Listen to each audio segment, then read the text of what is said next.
Las opiniones vertidas en este programa son de exclusiva responsabilidad de quienes las emiten y no representan necesariamente el pensamiento de Radio Universidad de Chile.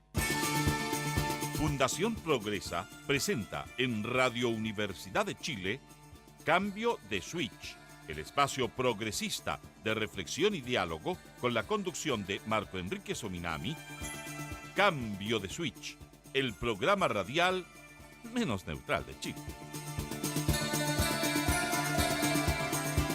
Buenas noches, son las 8 de la noche, o 20 horas, o 21 minutos, en el programa Cambio de Switch de la Radio Universidad de Chile, la radio que piensa.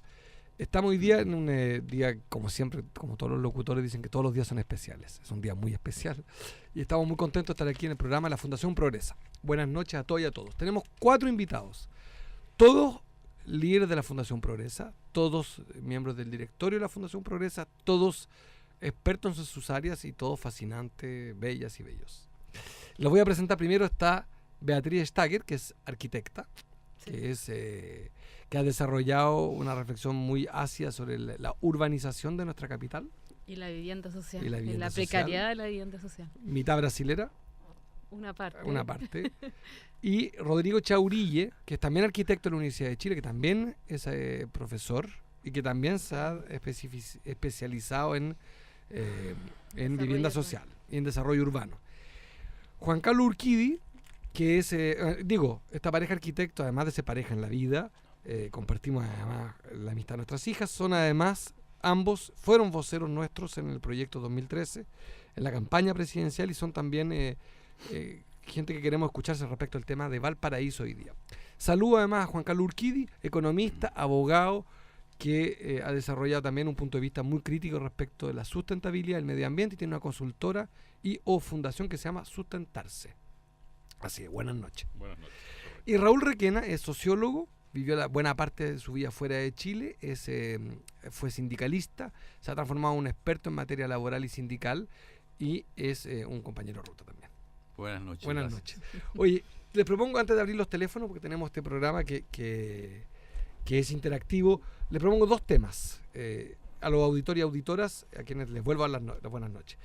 Uno es, recuerdo entre paréntesis que pueden escribir en @cambio de switch y escuchar el programa en podcast o en directo ahora por internet en www.radiouchile.net. Eso es. Coca y todos los invitados. Ocurrió el incendio, que fue el sábado a las 4 de la tarde. Hubo una crónica, una muerte anunciada. Sí. Acabo de leer un mensaje, además de los decenas de tweets que nos llegaron, pero alguien me pone, no hay que hablar de reconstruir, hay que hablar de construir. Porque nunca hubo ahí una ciudad. Yo creo que, al igual que el terremoto del 2010, no sé si ustedes están de acuerdo, el incendio, además de las gravísimas muertes y tragedias que significa la destrucción de una vida, de un ecosistema, etcétera, etcétera, la pérdida de la casa, es también desnudar el narcisismo, como decía una psiquiatra, el narcisismo nihilista de Chile. Nos queremos ver como lo que no somos. Eso nos desnuda como un país muy pobre. No tenemos nada que envidiarle a propósito de Brasil a las favelas brasileras. Coca, que vivió en Brasil y que es arquitecta. O sea, esto es exactamente lo que vemos en la zona alta de Valparaíso, porque nosotros estamos acostumbrados, quizás como santiaguinos, ir a pasear a Valparaíso, al plan de Valparaíso, que es donde están el Congreso, donde está el comercio, donde están las plazas, los feriantes, y la primera cota, que es hasta Avenida España, que sería como lo que llamamos el mirador, que hasta ahí no pasa nada, porque son las construcciones antiguas con una buena urbanización. Y lo que pasa es que alrededor del siglo XX, con el tema portuario, empiezan a llegar muchos obreros y trabajadores de puerto a Valparaíso y se empiezan a asentar sobre la cota 70 y como pueden. Y estos asentamientos, obviamente, ya dado por la geografía de Valparaíso, son 40 cerros más o menos que comprende Valparaíso, 11 fueron los quemados. O sea, es realmente... Muchas propiedades serbios, Digo porque sobre el debate... Lo que pasa es que ahí hay un tema, porque acá se dice que se quemaron tanto viviendas ilegales, que eran los que estaban en asentamientos en estas famosas quebradas que tiene Valparaíso, y muchas viviendas legales. Pero ojo con estas viviendas legales, porque estas son viviendas legales que finalmente las regularizó la municipalidad. O sea, eran gente que se tomó el terreno, que hicieron sus viviendas y después de un tiempo en la municipalidad dijeron, bueno, pongámosle luz, pongámosle agua y listo, queda urbanizado y quedó legalizado. Esas son las viviendas quemadas que se dicen que están legalmente. Pero es una legalidad, finalmente, cuando uno habla de urbanización, no es ponerle agua y luz y ya está. Sobre todo en una condición de cerro que es bien distinta a la condición de planicie. Y eso nos genera también que es una infraestructura mucho más cara. Y acá vemos finalmente un Estado liberal, autoridades que no han precavido el tema de Valparaíso, porque los incendios hace un año, hubo un incendio que fue en el mismo lugar. Se calcula en un tramo breve de más de 200 pequeños incendios que sumados son una cifra enorme. Rodrigo, una consulta, esto es un problema de una respuesta así desde la RDA, sería de que aquí lo que ha faltado es planificación central. Bueno, a mí... ¿O me equivoco? No, a mí me da un poco de pena hablar de este tema ahora, digamos. Yo creo que somos un país enormemente olvidadizo, ¿no? Tenemos mala memoria. Parece que se nos olvidó ya que todavía hay situaciones sin resolver del terremoto del 2010, por ejemplo. O de Tocopilla. Ni hablar de Tocopilla, ya se nos olvidó el terremoto del norte. Entonces, esta especie de sino que tenemos de ir de alguna manera como respondiendo de manera reactiva siempre, nunca precaviendo las situaciones, me da pena porque de alguna manera creo que era una situación advertida y ¿qué hay que hacer ahora? A mi juicio, bueno, lo que no puede pasar es lo que sucedió en muchos casos después del terremoto del 2010, que es perder o rifarse de alguna manera la oportunidad de construir, como tú dijiste, no esta cosa de la cultura de la media agua. O sea, ya están, digamos, en los programas de ¿Es un tema de recurso? Es un tema, por un lado, de recurso, pero por otro lado, de voluntad política. O sea, sabemos que el Estado tiene capacidades de intervenir. El Estado, en este caso, para singularizarlo, ¿son los alcaldes? ¿El Ministerio de Vivienda? En este caso, dado la catástrofe y la magnitud de la catástrofe, el Estado, a través de los representantes en la región, intendente y municipio, digamos, y alcalde, debe intervenir y por ningún motivo debe permitir volver a construir en las áreas marcadas ya como restringidas, digamos, en los distintos estudios que han habido, y debe de alguna forma resolver el tema, ya sea expropiando esas áreas para generar cortafuegos, etcétera, ¿no? O sea, lo que no se puede hacer es volver a construir media agua, soluciones rápidas que todos sabemos que permanecen en el tiempo. Ahí yo quiero agregar un tema sumamente rápido. El Estado, que es el que tiene la facultad de planificar, no tiene la facultad de expropiar. Por lo tanto, acá la expropiación se hace bastante difícil. O sea, solamente el Estado puede expropiar cuando va a hacer una calle, una vialidad, pero no puede expropiar diciendo porque hay riesgo de naturaleza o porque hay riesgo de delincuencia, entonces se expropia algunos terrenos. Otro ángulo. Eso quedó en la Constitución debido a la reforma agraria. Otro ángulo, y para introducir a Juan Carlos Urquidi, que es economista y abogado, y especialista en el tema medioambiental, es que yo en lo personal siempre arriesgo un juicio, y es que Chile tiene una naturaleza que nos da riqueza, salmón, cobre, madera, y también es una fatalidad.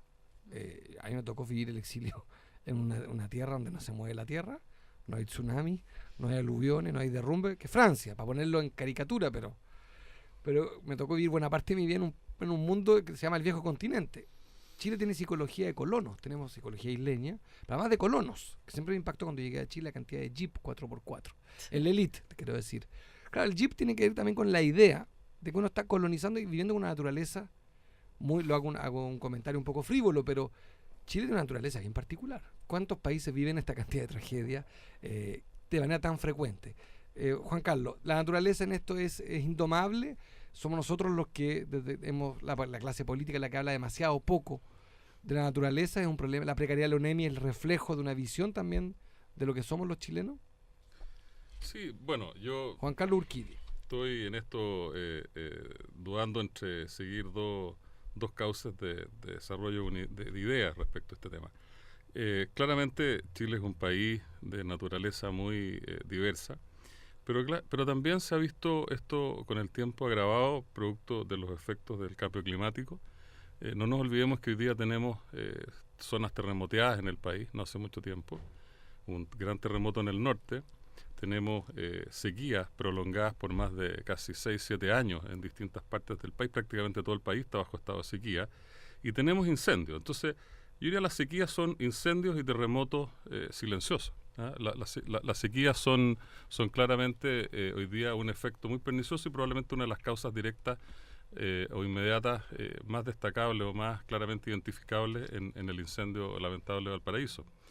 Y en ese sentido, bueno, saco a colación un hecho que no se ha nombrado, pero que tal vez es relevante para efectos de la conversación, y que hace prácticamente unas 2 o 3 semanas atrás, recién, se publicó en el Diario Oficial el nuevo Plan Regional Metropolitano de Valparaíso, el PREMVAL.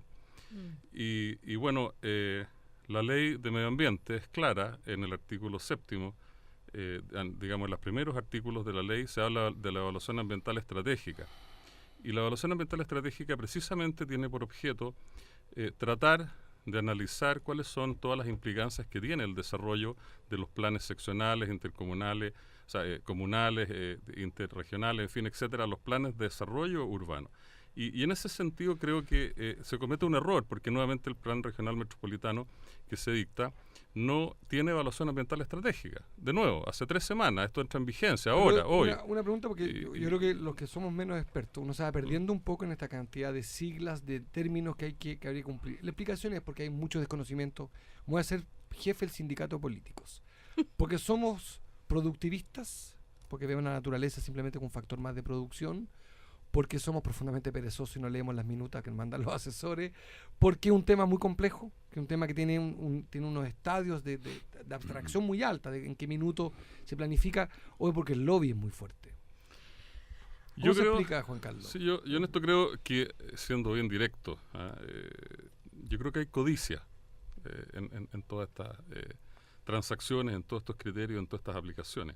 Soterrada, por cierto, o sea, en el fondo no nos queremos hacer cargo de las externalidades negativas, es decir, de los costos que tiene ambientalmente hablando el hecho de desarrollar proyectos, de desarrollar actividades, de construir ciudades, de autorizar barrios, de autorizar o sea que se disparan por 1000 los costos si ponemos todas las variables. No es por 1000, lo que pasa es que queremos ganarnos siempre los 1000 y no dejar algo en la mesa, o sea, no reconocemos el costo de la externalidad, no lo internalizamos en los procesos. Pero digamos nosotros, la burocracia del Estado de Chile, la cultura profesional que asume puestos de función, ¿qué es lo que somos nosotros? Cuando dicen no lo asumimos, para singularizarlo.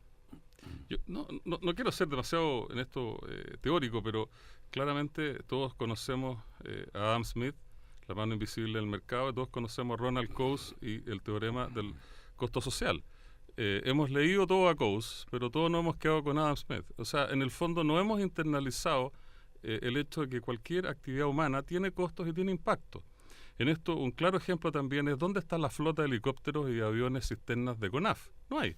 Y no hay porque es más barato no tenerlo, desde el punto de vista de lo que es el capital inmovilizado. Es más barato arrendar. Pero si fuera por eso, podríamos arrendar Fuerzas Armadas también, porque también son bastante caras. Y entonces, cuando hay una guerra o hay una situación complicada, arrendamos Fuerzas Armadas argentinas o brasileras. Arrendar la moneda, se estupendo mall. Por supuesto. Mall Plaza Moneda. O hacer discotecas en los cementerios también se puede, digamos. Sí. Pero hay valores que estamos honrando. Eso Sandel le escribe sobre eso. Oye, antes de abrir los teléfonos, Raúl, para la primera ronda, ¿cómo reaccionó a tu en opinión más política? ¿Cómo reaccionó, Raúl, a tu juicio el gobierno? Si uno puede comparar esta idea de la madre que va a Iquique, Arica, que le dice al norte, llegué, voy a dormir acá y voy a estar con ustedes. Y yo creo que la población valoró bien, en contraste con lo que pasó en el terremoto del 2010. Me refiero a la presidenta Bachelet. Segundo, frente al incendio, donde reacciona el ministro de Interior con velocidad, se articula. ¿Cómo lo ves tú? Porque mi compañera y esposa fue ayer a grabar allá. Estaba, bueno, ella visualmente muy impactada y conmovida, pero también muy impactada del voluntariado que había. O sea, mucho más. Estaban los carabineros y los jóvenes. El Estado se expresaba de esas dos maneras, en términos visuales, en la solución al problema. ¿Cómo ves tú la reacción del Estado de Chile a través de su gobierno frente al incendio? ¿Lento, rápido, pertinente, imprudente? Yo primero diría que a mí lo que no me llama la atención, pero sí me conmueve mucho, me emociona ver la reacción de la gente. Acá hay chicos de 14, de 15 años que están dispuestos a ir a hacer voluntariado este fin de semana a Valparaíso, a hacer cualquier cosa, pero ir a ayudar. Y me parece que eso da cuenta de un país que va asumiendo de que tenemos una fatalidad permanente cuando no es un aluvión en el centro del país o en la capital, digamos, en Santiago, es un terremoto en el sur, en el norte, o cuando no, en este caso, este tipo de incendio. Yo valoro que la presidenta haya viajado inmediatamente después del terremoto del norte y haya estado ahí. Lástima que haya tenido que pasar un susto tremendo esa noche también cuando hubo la réplica, pero me parece que también vive en carne propia lo que muchos de los ariqueños, muchos de los iquiqueños vivieron. Ahora, con relación al reciente incendio, yo quisiera decir un par de cosas. Primero, que esto desnuda la realidad de un Chile con muchas contradicciones. O sea, no somos tan ricos como creemos ni tan poderosos como suponemos. El año 2011, el 2010, se dieron unos tremendos incendios en Australia, ustedes recordarán. Tremendos incendios en Australia, que es una isla. Bueno, la gente no sufrió en esos pequeños pueblos australianos lo que han sufrido los porteños. Y no sufrió porque, aunque la respuesta del gobierno fue rápida, estaban los implementos. O sea, Juan Carlos decía, no están estos aviones, hidroaviones. Nosotros tenemos más aviones de guerra que esos hidroaviones, por ejemplo. Manda por Twitter a alguien una cifra que te va a interesar sobre esto mismo. Dice, un avión F-16 cuesta $18 millones. Y un avión AN-32P Fire Killer especial para combatir incendios, $7 millones. Bueno, claro, nosotros tenemos más aviones de guerra, tenemos más helicópteros de guerra que los helicópteros que necesitábamos el fin de semana en Valparaíso. Y en esto yo quiero también expresar, yo creo que interpreto a mucha gente, expresar el agradecimiento a la presidenta Cristina Fernández por la ayuda que ha enviado, particularmente este tipo de aviones que logran de alguna manera apagar más rápidamente ese incendio. Yo creo que también esto deja al descubierto un sistema que permite que los ricos construyan donde quieren, vivan donde quieran y los pobres donde pueden. Quiero aprovechar y finalmente, dale. Yo creo que la reacción del gobierno respecto al incendio no fue lo tan rápida que debiera haber sido, ¿no? Del incendio, dices tú. Claro, con relación al incendio, la reacción del gobierno no fue tan rápida como debiera haber sido. La mayoría de la gente se quejaba de que no había llegado oportunamente la policía, los bomberos, de que no se había sacado oportunamente los helicópteros de la Armada, etcétera. Hubo una reacción tardía. Quiero aprovechar, antes de decir que vamos a abrir los teléfonos en pocos minutos más, al 29 77 15 79 o al 29 77 1580, y ya hay un llamado, y escuchar en www.radio.uchile.cl, y ya está Juan José de Ñuñoa. Un detalle antes de escuchar a Juan José, recordar que estamos con dos arquitectos, un economista y un sociólogo, que son Juan Carlos Urquidi y Rodrigo Chaurilla y Beatriz Stager y Raúl Requena. Y recordar de que vale la pena decirlo, que tanto el Partido Progresista como los jóvenes progresistas enviaron ayuda, y quiero felicitar a estos jóvenes que lo hicieron autofinanciados. Instalamos toda nuestra capacidad para el norte, lo enviamos ayer para Valparaíso. Digo, no porque crea que la caridad sea la verdadera herramienta, nosotros creemos en los tributos, en otras cosas, pero valía la pena así reconocer a estos grupos jóvenes que estuvieron todo el fin de semana articulados espontáneamente, sin ningún tipo de asistencia nuestra, más que poner nuestros recursos y nuestra sede a disposición. Así que felicitaciones, Juan José, te escuchamos con ansias. No, se cortó y ya está ahí en la línea. Oye, Coca, te interrumpí, tú querías sugerir algo. Coca Stager, arquitecta. No, yo creo que finalmente acá, con esta catástrofe, nos damos cuenta que vivimos en ciudades diametralmente opuestas. Acá se ve la cara más pobre, que siempre es la afectada, y por un lado vivimos en el Congo y por el otro lado vivimos en Finlandia.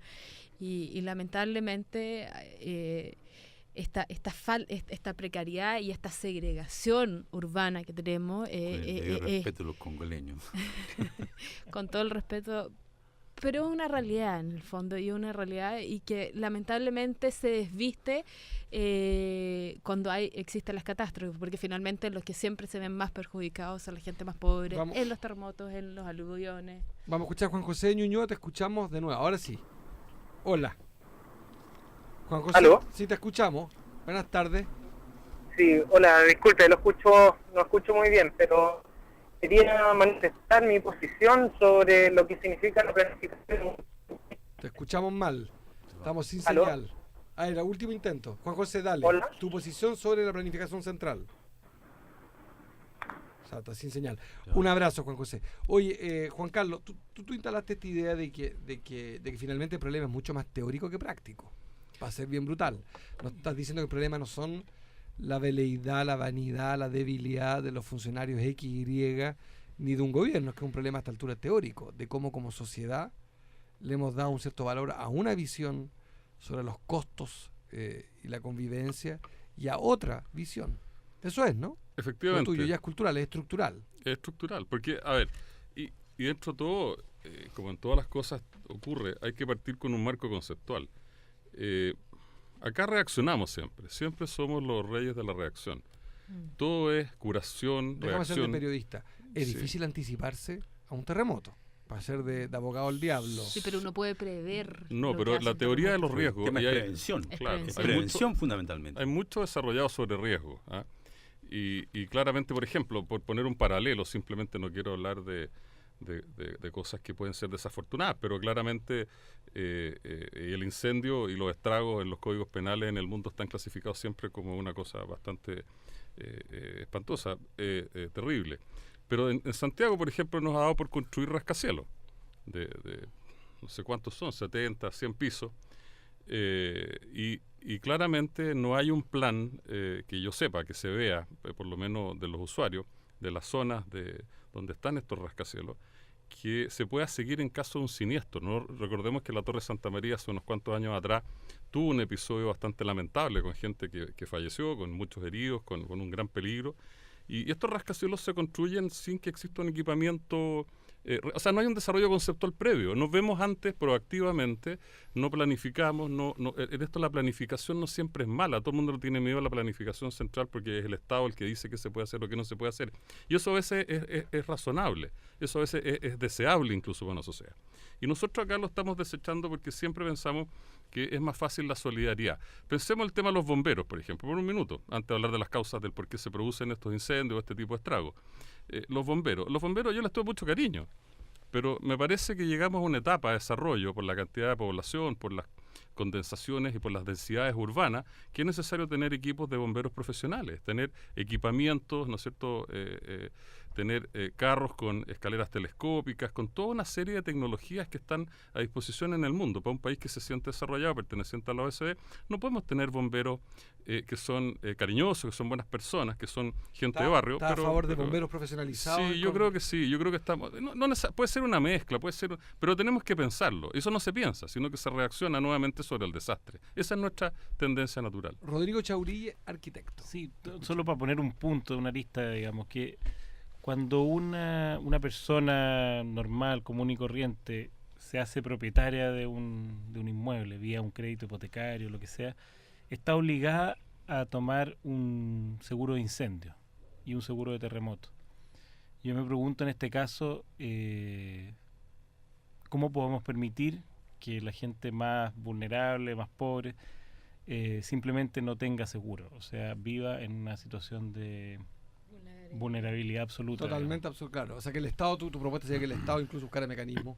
Es que tú no puedes obligar a que todo el sistema bancario, digamos, está obligado a otorgar un seguro de incendios para proteger finalmente a los bancos, ¿no? Porque finalmente no les pagarían sus créditos hipotecarios. Entonces, lo que hacemos es proteger el sistema financiero y la bancarización, pero no a la gente. Así es.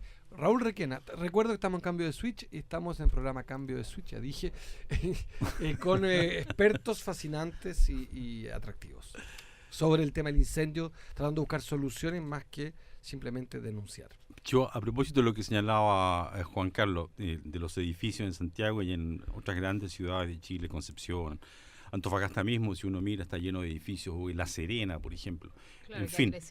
Pero Pero acá en Santiago, cerca de donde estamos en este momento, la Torre Costanera Center entró en funcionamiento, abrió sin tener todos sus permisos debidamente en regla. Todas las medidas de mitigación no se habían cumplido.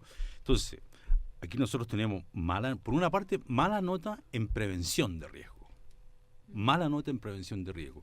Y hay un tema que uno podría saltar, ¿cierto?, como un canguro respecto al tema de la educación, porque no se le da importancia al tema técnico profesional, donde se forman muchas veces estos prevencionistas de riesgo. Tenemos mala nota en prevención, y además cuando uno dice que, claro, hay codicia, dice Juan Carlos, pero yo creo que hay corrupción fundamentalmente, porque cuando se echan a andar estos edificios o estas tremendas torres, o cuando la gente sigue construyendo en lugares que sabe que no puede construir, alguien en alguna municipalidad autorizó. O sea, hay codicia y también hay corrupción. Y a propósito de corrupción y codicia, a mí me salta la duda, ¿qué se hizo con el dinero de la UNESCO que fue a Valparaíso en su momento cuando fue nombrada Patrimonio de la Humanidad? ¿Qué hizo la municipalidad con ese dinero? ¿Qué ha hecho la municipalidad para mantener a Valparaíso en una real dimensión como Patrimonio de la Humanidad? Uno va a Quito, que es Patrimonio de la Humanidad, y ve otro tipo de preocupación. Vamos a tener una llamada, vamos a escuchar a Beatriz Stager, arquitecta, y después tenemos a Cristian Andrés, desde Independencia, que llama. Así que, Coca, breve. No, básicamente hablar sobre el patrimonio de la humanidad, en el fondo acá se tiene que entender que el patrimonio no solo es un par de edificios, no es que todo Valparaíso sea patrimonio de la humanidad, sino una parte de Valparaíso, y claro, y esa plata está destinada a una pintura o arreglar unas restauraciones a algunos monumentos patrimoniales. Por lo tanto, esa plata no alcanza, y ahí es donde el Estado, porque tenemos que entender que Valparaíso es un municipio completamente quebrado. O sea, no tiene nada. Y Valparaíso también es una ciudad que económicamente no tiene nada. O sea, la gente que está viviendo ahí son los portuarios o son los feriantes. Aquí escuchamos tu llamada, que es Cristian Andrés. Te escuchamos todos y todas. Hola, buenas tardes. Buenas tardes. O buenas noches ya. Buenas noches. Sí. Buenas noches.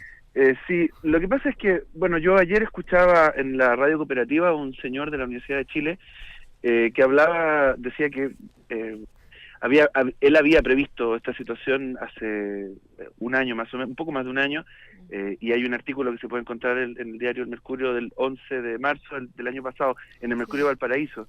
Entonces, a mí me queda la sensación de que finalmente los estamentos gubernamentales en realidad no se están haciendo cargo de un crecimiento sostenido, ordenado, que permita perdurar en el tiempo. Entonces, la pregunta que quiero hacer es si realmente ustedes piensan que es una responsabilidad gubernamental o si es una responsabilidad que debiéramos tomar de alguna manera todos como comunidad. Gracias, Cristian. Te va a responder Rodrigo Chaurilla, arquitecto de la Fundación Progresa. Sin duda es una responsabilidad del Estado central. La planificación urbana es imposible que se deje en manos de los privados, puesto que los privados se mueven por intereses económicos. No podemos darle la responsabilidad a una inmobiliaria, por ejemplo, de ser igualitaria o de prever, digamos, que la gente más desposeída tenga una vivienda digna. Por lo tanto, es un problema de diseño de planificación central. Y solamente agregar un punto, que gran parte del costo que estamos pagando ahora es un costo político que los gobiernos sucesivos, no este gobierno, han evitado, digamos. El costo político de desalojar, por ejemplo, a una cantidad de personas de una zona de riesgo, no lo han querido pagar, digamos. Como cerrar el colegio. Son las cosas que los gobiernos, que son las cosas que no se ven y que son dificilísimas. Los liceos, lo igual. Si un colegio particular subvencionado un liceo, lo vimos con la Universidad del Mar. Hay tipos de instituciones que encarnan desafíos que son estratégicos, y cerrar la Universidad del Mar fue a mi juicio una decisión correcta, pero mira las implicancias que tiene. Miles y miles de alumnos fuera en el descampado con deuda. Oye, volvemos en 60 segundos con nuestros 333 auspiciadores: Fuerza Armada, AFP, ISAPRE, eléctricas, inmobiliarias, bancos, mineras, están todos aquí, nos están auspiciando en 60 segundos. Para los que no entendieron la ironía, es una broma. Volvemos en Radio Universidad de Chile con 3 expertos y una experta fascinante sobre el incendio al Paraíso, y después a la vuelta tengo una pregunta que no es de experto y me voy a hacer vocero de la ciudadanía. Volvemos 60 segundos. Buenas tardes y buenas noches.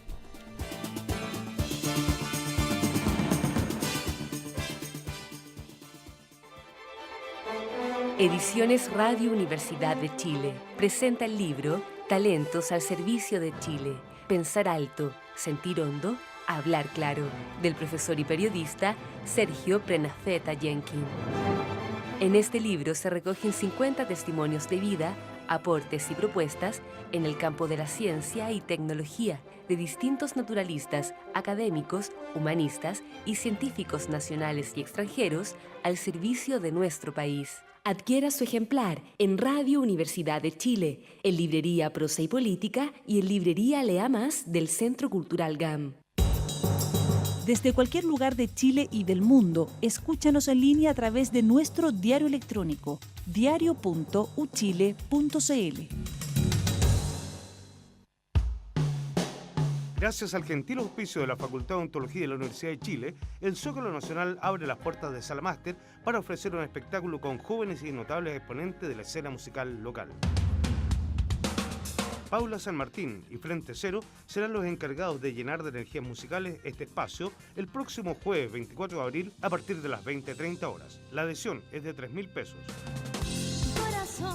Solicitamos máxima puntualidad, pues el concierto empezará a las 20:45. Ya lo sabes, Paula San Martín y Frente Cero este jueves 24 a las 20:30 horas en Sala Máster.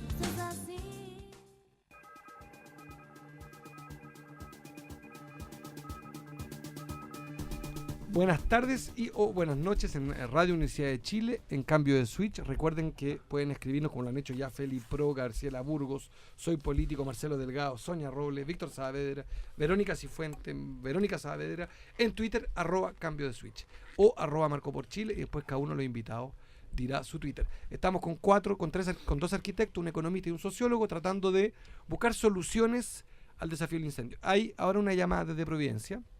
Es Roberto Montoya, que es bombero rescatista y quiere hacernos, se me ocurre, una interpelación, una pregunta o una sugerencia. Te escuchamos todas y todos. Buenas noches. Buenas noches. Hola, buenas noches a todos. Hola. Primero felicitarlos por el programa, Buenas por noches. abrir este tipo de debates que hacen muy bien a la sociedad. Gracias. Yo quiero hablar desde la operación, ¿ok? Yo soy un tipo campesino práctico, voy a hablar desde la operación. He visto en el 27F, viví el terremoto en el sur, estuve un mes y medio ahí, y por lo que he visto ahora en Valparaíso, estuve el fin de semana pasado trabajando, que la respuesta en general de los organismos que se encargan del control de la emergencia es bastante pobre, ¿sí? La logística no está implementada, la reacción no está en cadena, tenemos una cierta suerte de improvisación. Respecto a la apreciación que hizo el señor, que está ahí con todo el respeto que me merece, en Chile los bomberos son profesionales, rinden exactamente los mismos exámenes que un bombero en Estados Unidos o que un bombero en Europa. La única diferencia es que nosotros, por un tema de ética profesional y de formación valórica, jamás aceptaríamos un sueldo. Sí le podemos aceptar una colaboración para poder mejorar nuestros equipos, nuestros implementos y nuestras maquinarias, que es lo que nosotros siempre hacemos cuando solicitamos aportes. Se agradece. Pero una cosa muy diferente es relacionar el profesionalismo a una renta. Porque si estamos enfocando a ese lugar, estamos muy mal. Se agradece. Estamos muy mal enfocado el tema. Se agradece, y yo soy un alumno de ustedes. Así es que encantado de escucharte, y para eso este programa, que es interactivo y creo que debe ser de los pocos en que abrimos los teléfonos sin censura. Así que feliz de escucharte y te va a responder Juan. Sí, perdón. Jamás en Chile un bombero va a aceptar un sueldo. Yo meto las manos al fuego por el resto de todos mis compañeros que no trabajan gratis como toda la gente piensa. Generalmente la gente dice, ustedes arriesgan la vida por nada. Absolutamente equivocado. Nosotros arriesgamos la vida por la vida de la gente que rescatamos, que vale tanto más que la de cualquier voluntario. Sí es. Y es más complejo el tema porque recursos hay y hay líos de centralismo que tú sabes mejor que yo. Juan Carlos, te va a responder el abogado y que es director encargado programático del medio ambiente de la Fundación Progresa. Juan Carlos Urquidi. Sí, yo lo único que quiero precisar es que mi comentario fue en el sentido más bien mirando una combinación óptima de recursos, particularmente equipamiento, dije carros, bombas con escaleras telescópicas, en fin, con capacitación, entrenamiento, que es prácticamente el grupo humano de los bomberos, dije precisamente, no es lo que está en cuestión. Lo que está en cuestión es el formato, ¿no es cierto?, y la forma de acompañar eso tecnológicamente. Y en eso tienen que haber políticas públicas, y no hay políticas públicas. Yo creo que está muy bien lo que hacen, eso nunca ha estado en cuestionamiento. Tampoco la gratuidad, eso no es el punto. El punto es ni la disposición, ni el espíritu. Yo creo que eso ha sido incluso un ejemplo a nivel mundial. No va por ahí la discusión. La discusión va precisamente en cómo dotar de más recursos, de mejores instalaciones, de más entrenamiento, de más capacitación, de más conocimiento, y cómo prevenir y cómo anticipar proactivamente potenciales desastres que pudieran ocurrir. Ese era un poco el sentido del comentario. Se agradece. Una pregunta tengo para el Foro Romano. Sabemos que no hay ninguna excepción lo que pasó en Valparaíso. O sea, la calidad de la vivienda, la manera en que se construyó, el ancho de las calles, el problema de los grifos no tiene nada de original. Esto, cualquiera que haya recorrido Chile sabe que este es un problema que se repite y se multiplica, no me atrevo a decir si por 100 o por 1000, pero se multiplica.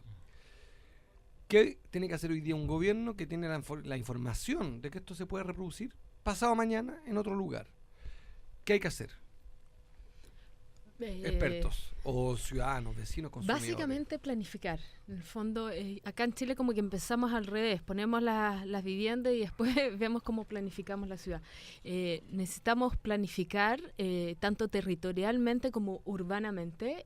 No tenemos una planificación territorial en este minuto en Chile, que es tan necesaria, sobre todo con el tema de los incendios.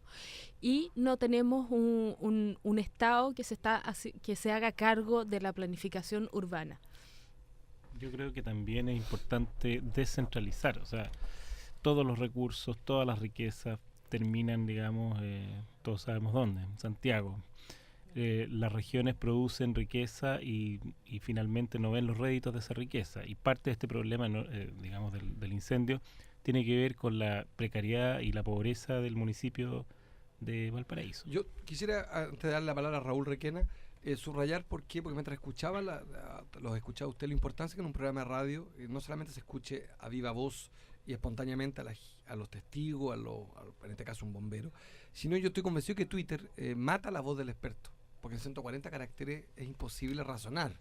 Sí. Y este programa quisimos hacerlo bien especial, porque nos pareció que frente a estos medios de comunicación que han exacerbado la caridad, ha faltado como una discusión así, que está un poco más en los diarios, o si para hablar alguna vez bien de los diarios han hecho un esfuerzo de poner un poco de explicación y de causas. No le doy el monopolio a los expertos de la verdad, pero creo que son una voz.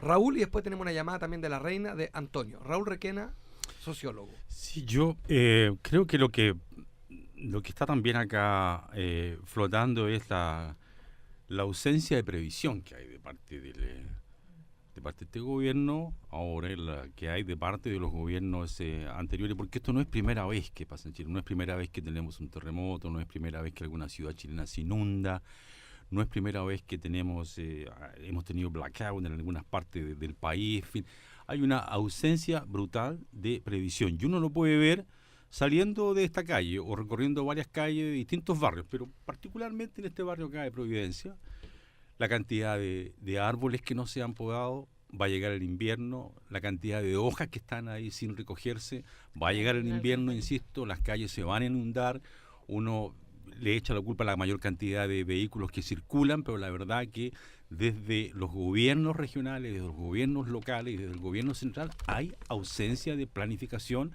sabiendo que vivimos arriba de un barril de pólvora, porque cuando no es un terremoto, es una inundación, es un aluvión o son estos incendios brutales que no son episódicos, pero todos los años. Bien, la llamada, te escuchamos entiendo que desde la reina. Antonio. Hola, ¿qué tal? Mire, bien cortito. Buenas tardes. En relación a sobre si los privados se pueden hacer cargo o no del cuidado del patrimonio nacional. Por favor. Me acuerdo muy bien de cuando los alerces se podían cortar solo los quemados, los que estaban secos, para poder venderse. Esa era una ley para cuidarlos. Entonces, ¿qué hicieron los privados, que eran dueños de alerces? Los secaron. Y entonces el privado no tiene interés en cuidar el patrimonio, tiene interés en sacar dinero rápido. Y ese es un ejemplo que yo viví en el sur. Gracias. Gracias. Era cortito. Mil ¿no? gracias. Chao. Quisiera agregar una pregunta para Juan Carlos Urquidi. Le mandé un mail sobre un caso que es complejo, yo sé. Pero salió una denuncia de un negocio de la Universidad de Harvard respecto de la forestación en Chiloé como un negocio de la universidad, con un abogado que se llama Roberto Edward Smith, no recuerdo, que ha sido como el operador para lograr que, no nos olvidemos que Harvard tiene unidades de negocio para financiarse y la hace en Chiloé. Y que se reforestaron zonas con eucaliptos que también afectan el uso del suelo. Y pienso que un tema, más allá de este abogado chileno que hace de crear sociedades jurídicas, pregunto, el tema del uso del suelo también es un tema, una zona súper oscura. Yo fui diputado por Petorca La Ligua y había un tema con los palteros, me acuerdo, de que era tal el precio de la palta en California que estaban dispuestos a plantar, exagero, pero en las cunas les daba lo mismo. Y me acuerdo que plantaban en las laderas y existía un ángulo muy importante para efectos de la helada y la sequía.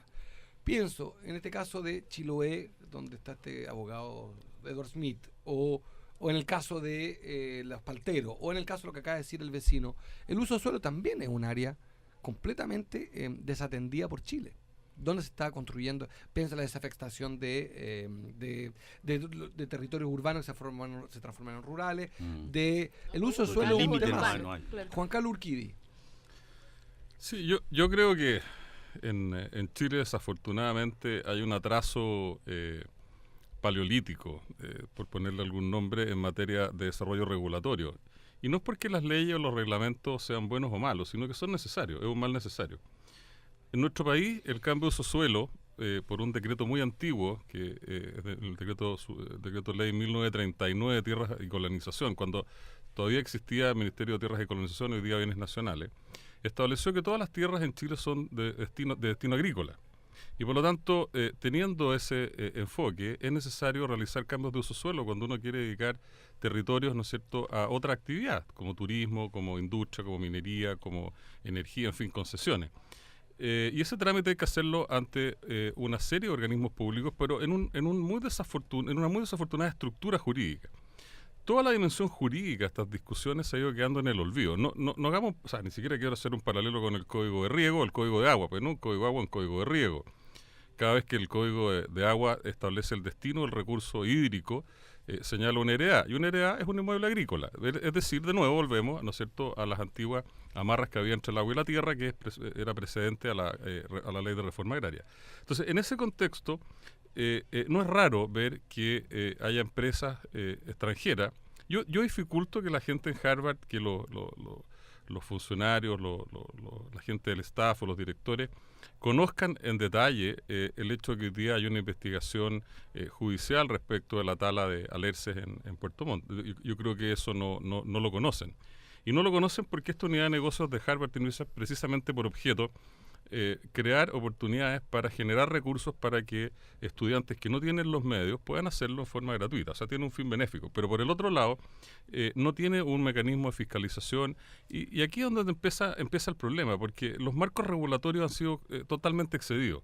Han pasado a ser un lomo de toro. O sea, hoy día... Más aún, si un abogado chileno crea la figura social, la hace en total legalidad.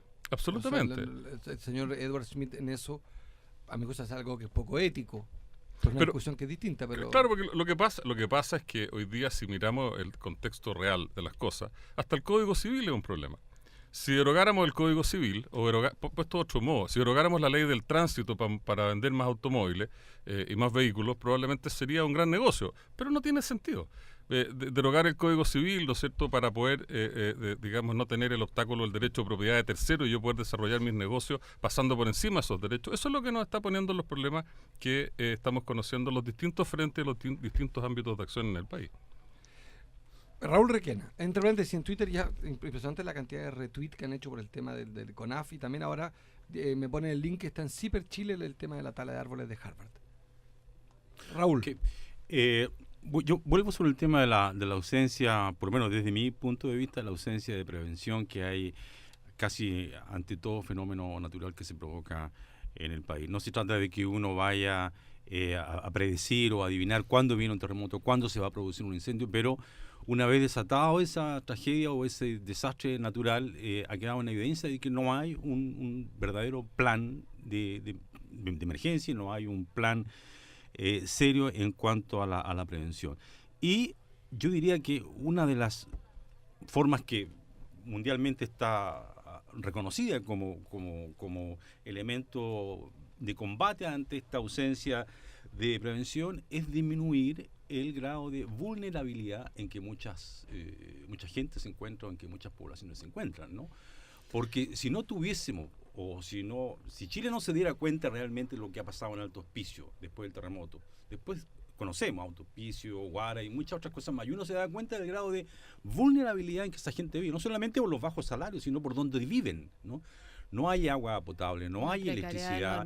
La precariedad es absoluta y en consecuencia, si ahí solamente estallara un simple petardo, podría generarse la Tercera Guerra Mundial. Es decir, el Estado chileno y este gobierno fundamentalmente tendrá que hacer algo. No sé si la reforma tributaria va a alcanzar para sacar de esos niveles de vulnerabilidad en que muchos chilenos hoy día se desenvuelven y que son víctimas. Las primeras víctimas son estos chilenos vulnerables de estos fenómenos naturales. Rodrigo Chaurilla, naturales. Arquitecto. Sí, parece ser que la ONEMI debiese transformarse en un ministerio de prevención más que en un ministerio de reacción, ¿no? Por ejemplo. Sí, lo que quiero agregar es que finalmente una es la prevención cuando ya está el riesgo, pero el otro tema es la planificación.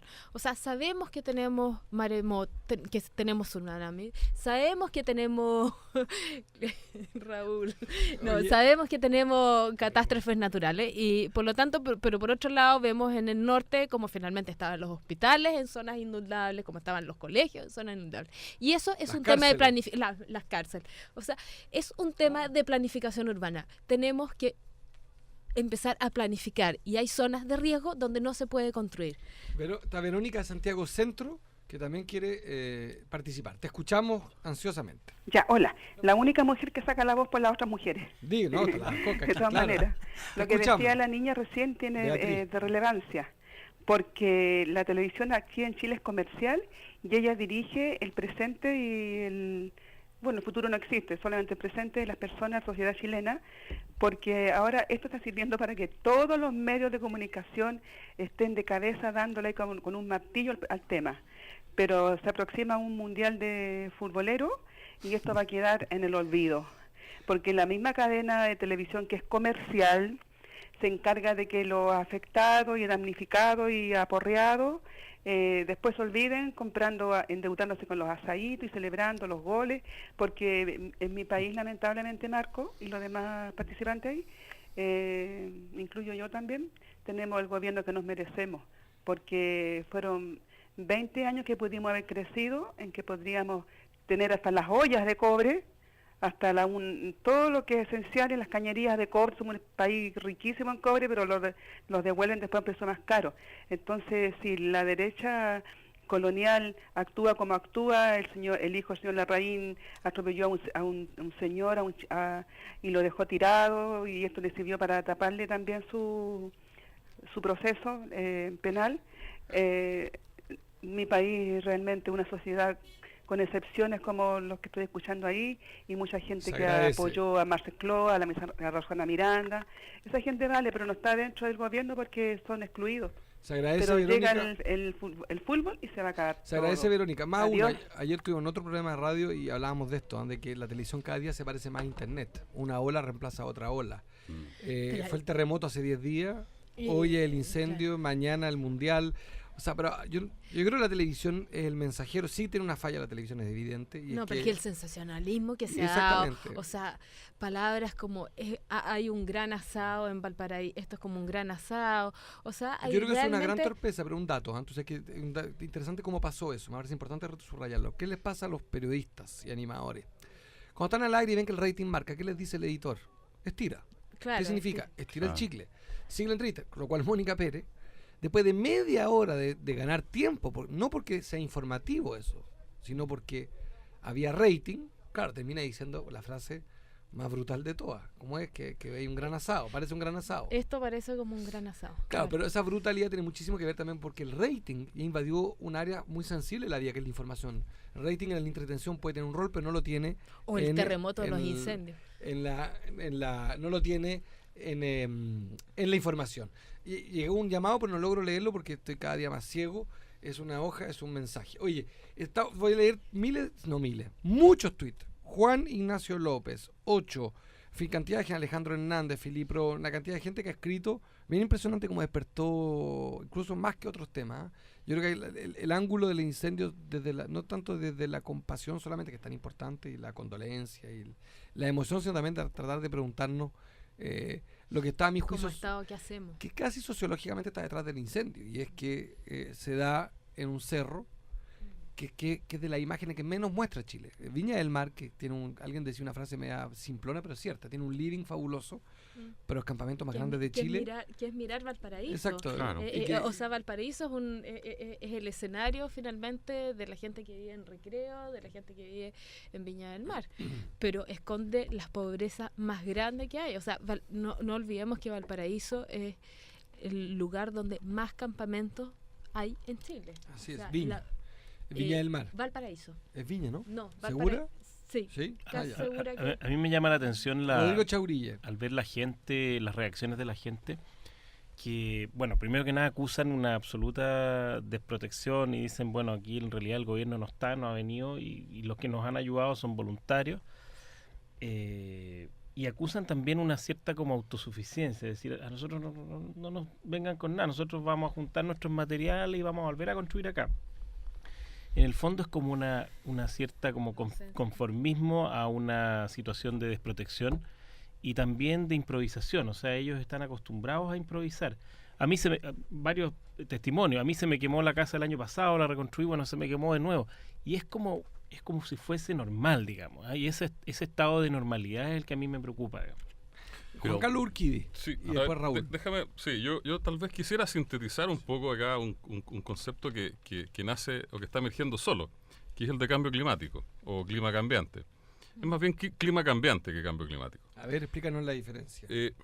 Cuando uno piensa por qué estos incendios se generan más allá de las causas inmediatas, directas, hay una realidad detrás de esto, es que no ha llovido en Chile hace 7 años. Claramente hay que pensar en que hay causas, voy a volver a las causas directas. Valparaíso está rodeado por bosques de Forestal Valparaíso, hay una serie, no hay cortafuegos lo suficientemente o técnicamente desarrollados o implementados, o sea, digamos, eso es un potencial incendio permanentemente hablando, pero también en el contexto global, el cambio climático ha generado una serie de condiciones que probablemente si tenemos corriente del Niño este año, que algunos y todos prácticamente esperamos, sobre todo la gente del norte del país, la zona de Petorca, de La Ligua, ¿cierto?, de Catapilco y hacia La Serena, pero prácticamente todo el país espera que haya mucha lluvia.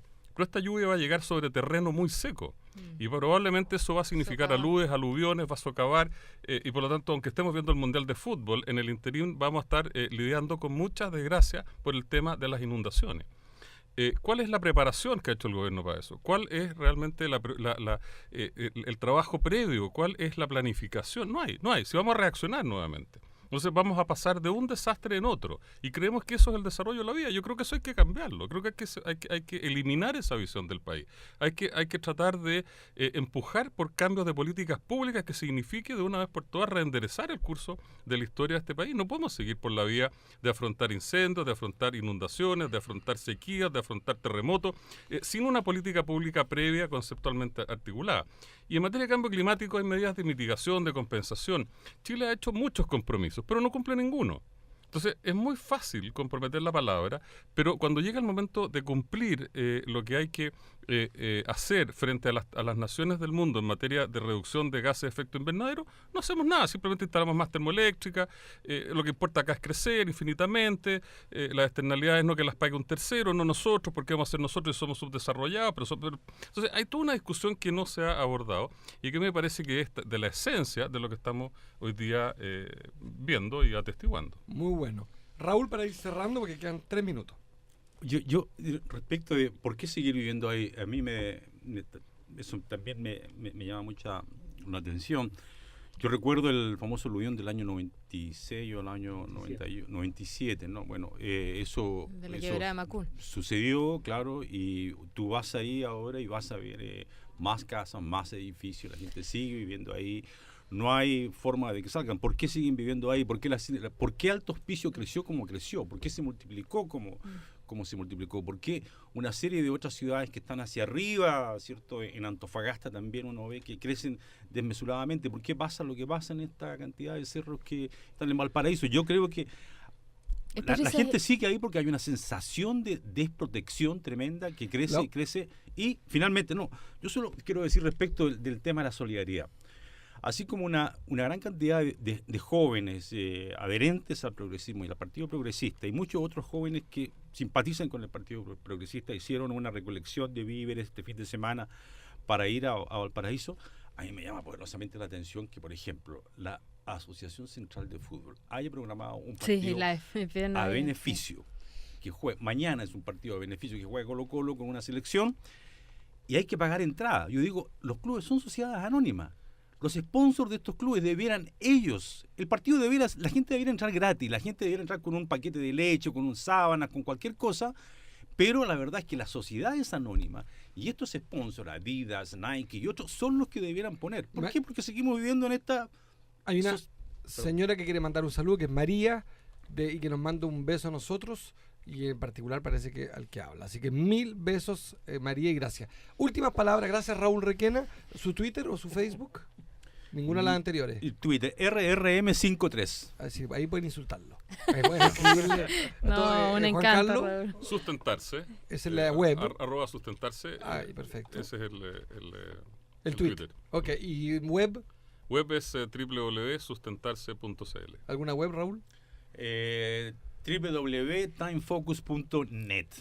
La pareja arquitectos. Beatriz, últimas palabras, Rodrigo Últimas Chaurilla. palabras, yo creo que, solo rápido, el tema del patrimonio de las personas. La gente vuelve a vivir en el lugar porque finalmente tiene una relación con ese lugar y quiere seguir viviendo con sus mismos vecinos, con sus padres, con su familia, por lo tanto vuelve. Y en el fondo es ahí donde las ciudades, donde uno como arquitecto dice debemos densificarnos y no seguir expandiendo porque finalmente son las políticas que no están respondiendo a las necesidades de la gente.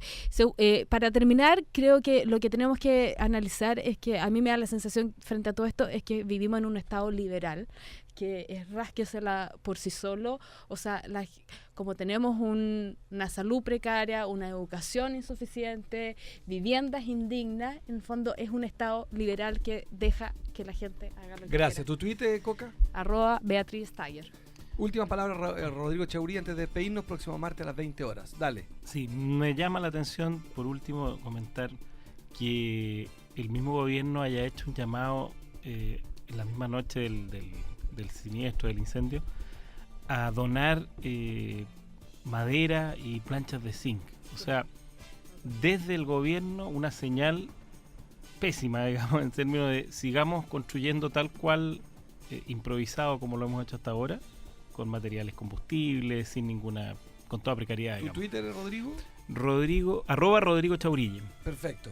Gracias a todas, Nicole Muslow y al productor técnico, a la productora periodística, a la Radio Universidad de Chile. Nos vemos el próximo martes a las 20 horas con otro gran tema y otros invitados casi tan espectaculares como los de hoy. Gracias por los decenas de tweets, bien atípico, por los llamados telefónicos, impresionante como la convocatoria de hoy. Así que 1000 gracias, estaremos intensamente a la altura el próximo martes a las 20 horas en Cambio de Switch. Besos y abrazos, hasta el próximo martes. Chao. Muchas gracias. Gracias. Fundación Progresa presentó en Radio Universidad de Chile Cambio de Switch, el espacio progresista de reflexión y diálogo conducido todos los martes de 20 a 21 horas por Marco Enrique Sobinami